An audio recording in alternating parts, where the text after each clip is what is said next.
I almost ran over the for sale sign on my own damn road. That's how this started.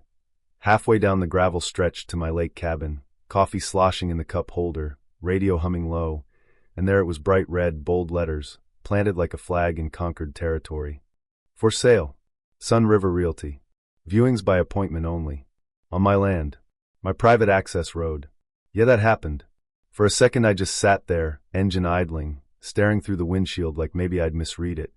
Maybe it said fire restriction, maybe trail closure, something normal. But no. It was clean, fresh, confident. Whoever put it there wasn't guessing. They were claiming. I hit the brakes hard enough to jolt my thermos, got out, boots crunching gravel, and walked up to it. The post had been dug deep. Somebody had taken their time. That road? I graded it myself last spring after a monsoon tore the old one apart. Every rock on it felt personal. And now some polished stranger had stuck a flag in the middle of it like I didn't exist. I pulled the sign out of the dirt and tossed it into the truck bed, not gently, then kept driving up toward the cabin. That's when I saw the black SUV parked by my woodshed. Shiny. Out of place. There was a vinyl logo on the door, Sun River Realty. And on my porch, a woman in heels with a clipboard, and a couple in their 40s taking pictures like they'd already started imagining throw pillows. I killed the engine and walked straight toward them. Excuse me. I barked, not yelling, but not friendly either. What the hell are you doing on my property? The woman spun around, smile plastered on like she was mid-open house script. Oh, hi there, are you the seller's agent? I stopped dead. I'm the owner. That smile. It evaporated. Gone. The couple on the porch looked at each other like they'd just realized they were standing in quicksand. I'm Randy Thorne, I said, stepping up onto my own damn steps. I've owned this land 15 years. Who told you it was for sale? She started flipping through her iPad, fingers shaking just enough to notice. This parcel was listed through Sun River HOA. We were told it was a community-owned asset being transitioned to the HOA trust. My blood pressure spiked, so hard I felt it in my teeth. This cabin was built by my father in the 80s, I said, keeping my voice tight so it wouldn't explode. I pay taxes every year. This is private land. How did you get access? She swallowed. Karen Wolford, president of the HOA, provided a signed access authorization. It stated the parcel was abandoned and unregistered. Pending reclassification. Abandoned. I almost laughed. That cabin might be quiet in winter, snowed in and still, but abandoned? I've got tax receipts going back to Bush's first term. I've replaced floorboards, patched the dock, rebuilt the chimney cap. I've bled on that porch more than once fixing things. That's fraud, I said flatly. And you're trespassing. To her credit, she didn't argue. Packed up fast. The couple power walked back to their SUV, like they'd just toured a haunted house. I called the sheriff before their dust even settled. Deputy Rollins showed up 15 minutes later, local guy steady. He walked the perimeter with me, looked at my deed, survey, tax record. Nodded once. Sun River's boundary ends 400 feet back at the cedar break, he said. Everything from there to the lake. Yours. I know, I muttered. We filed the report. I dug the sign out and tossed it for good. But that night, sitting on the porch staring at the water, something gnawed at me. This wasn't a citation dispute. This wasn't Karen whining about trail noise. She had listed my cabin. Listed it. Like I was already gone. You don't accidentally list someone's life. The next morning I drove straight to the Graham County Assessor's office in Safford.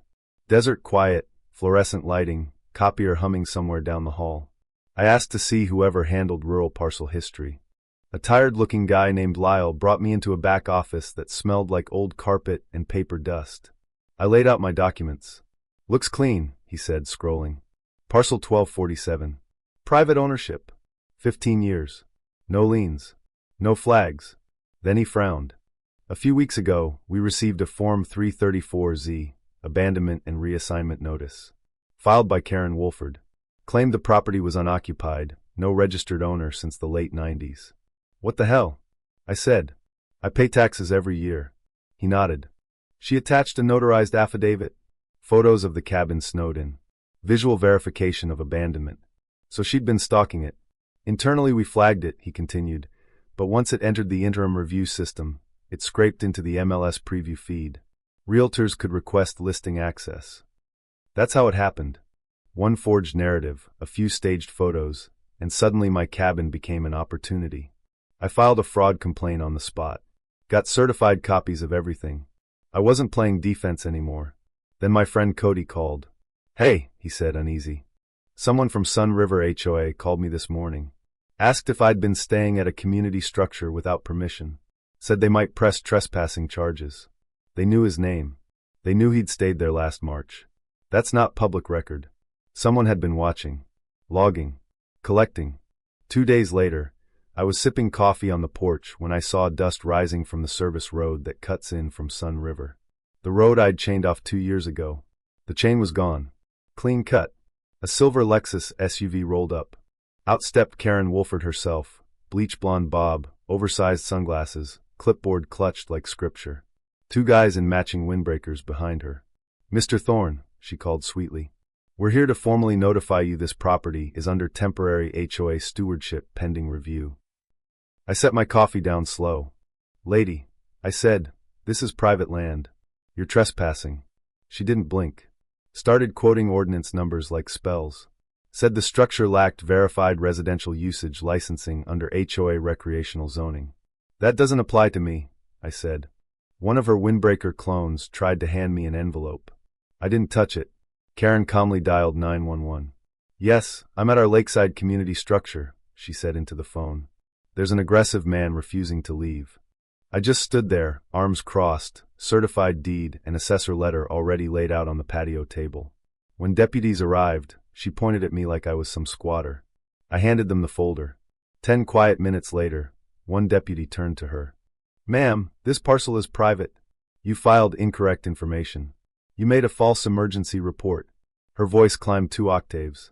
"He's manipulating loopholes." "That may be your plan," the deputy said calmly, "but it's not the law." She was told to leave. That's when something shifted in me. Not fear. Not anger. Clarity. She thought paperwork was magic. That if she stamped enough forms, she could rewrite reality. Fine. Let's talk paperwork. I drove to a diner that hadn't changed since the Nixon years and called my attorney, Marissa. Tough as barbed wire, smart as hell. When I finished explaining, she asked one question. "Do you want to win or do you want to end this?" I smiled into my coffee. "End it." We started digging. Karen's home, big stucco place near the entrance to Sun River Bluffs, tied to a reverse mortgage. Property taxes unpaid 2 years. Loan bundled and sold. Pre-foreclosure already filed. "You're telling me her house is about to go to auction?" I asked. "No," Marissa said. "I'm telling you we can buy the debt first." 10 days later, through a holding trust, we own the lien. 3 days after that, we initiated foreclosure. I didn't attend the trustee sale. Marissa did. Our bid was uncontested. The house became ours. The next morning, locks changed. Notice stapled to the door. I parked across the street with iced tea and patience. When Karen pulled into her driveway that evening, still mid-HOA ran on her phone, she didn't see the notice at first. Then she did. She froze. Rushed the door. Yanked the handle. Nothing. Then she saw the sign beneath the notice. New ownership. Direct inquiries to Randy Thorne. From across the street, I gave her a small wave. She screamed. Called 911 again. When officers arrived, they looked at the deed, scanned the QR codes, checked filings. "Ma'am," one said gently, "unless you can prove fraud in civil court, you are now trespassing. You have 72 hours. She collapsed onto her lawn like someone had pulled the plug on her ego. But that wasn't the twist. The twist was what happened next. When news spread, and it spreads fast in small Arizona developments, board members started resigning. Someone leaked her forged listing. Someone else shared her internal HOA reclassification plan, including a pier drawn right where my cabin stood. Residents realized she'd been building cases to absorb non-HOA structures into communal control. The house of cards started falling without me lifting a finger. Then came the call from the assessor's office. Karen had tried again, digitally altering my parcel file. Same notary stamp. Same fake abandonment claim. This time the clerk caught it. The file went to the district attorney. Criminal fraud investigation opened. A week later, I walked into the courthouse in Safford, documents in hand. Not for her civil tantrum, that had already stalled, but for a preliminary hearing in a criminal case. She sat on a bench in the hallway, hair unkempt, stormtroopers gone, clutching messy papers. "This isn't over," she hissed. I didn't reply. 3 days later, a detective called. Warrant issued. Multiple felony charges, falsifying public records, fraudulent ownership claims, criminal misrepresentation of real estate. That night, sitting on my cabin porch, beer in hand, I saw red and blue lights flash in the distance near her former house. They didn't come up my road. They went the other way. 2 weeks after her arrest, I stood on the lawn of that stucco house, mine now, sunrise spilling over the cul-de-sac. I didn't keep it as a trophy. I turned it into something better. Renovated it. Opened it as a community guest lodge for disabled veterans and retired first responders. Named it Cabin 2. Same roofline. Different soul. Turns out most residents hated Karen's tactics. They just needed someone to stand up first. And that's the thing, isn't it? Power only works when nobody challenges it. So here's my question for you. When someone tries to rewrite your reality with paperwork and polished shoes, do you play defense? Or do you learn the rules better than they ever did? Because justice isn't always loud. Sometimes it's patient, strategic, cold. And sometimes it comes with a deed, a lock change, and a bronze plaque that reads, "Your HOA does not reach this far." If you've ever dealt with someone who thought authority meant ownership, I want to hear about it. Where's the line between community and control? Between rules and overreach? Drop your thoughts below. Because the only way this kind of thing stops is when people stop staying quiet.